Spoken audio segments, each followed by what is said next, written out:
As we do our GAPS prep, I'm going to show you how to make sauerkraut because sauerkraut is one of the least expensive and easiest ferments that we have, and we're going to start adding our sauerkraut juice in to get those probiotics pretty early in the intro diet.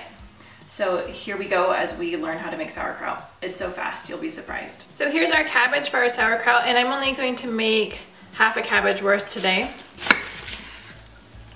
We're going to remove the stem. Cut it in half. And I'm only making half of a cabbage worth of sauerkraut today because we already have some in our fridge. I just wanted to show it to you. So we're going to remove the core by cutting the stem out of the middle. Then we're just going to slice up our cabbage. And if you use a combination of red and green cabbage, it will make fuchsia sauerkraut, which is beautiful. We're just going to put it as we cut it into a bowl. So now we have our shredded cabbage in here, and that's all that's in our bowl. We're going to add 1 tablespoon to half a cabbage. We'll add 1 tablespoon of sea salt, and this is unrefined sea salt, so it has those trace minerals.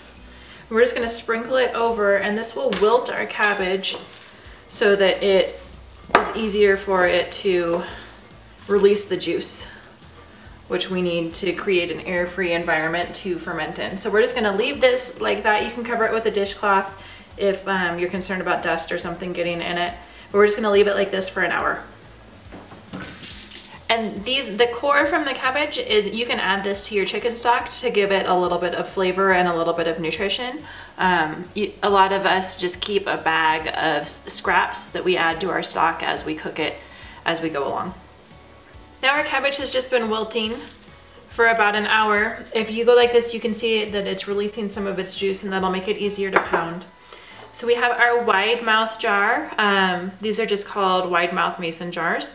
You can use any jar that has a tight fitting airtight lid. And we're just going to pack it in here. It already has some salt on it. So just use clean hands. Put it in your jar. If you did a whole cabbage, you're gonna have twice as much cabbage as I do, obviously. We're just gonna top it off with half a teaspoon of salt. The salt is what inhibits the bad bacteria from growing until the good bacteria can take over. And if you have a successful start already, or successful culture already, whether it's Bubby's brand or another brand from the store or sauerkraut that you've made previously, you can add just about a teaspoon of the juice from that. It doesn't have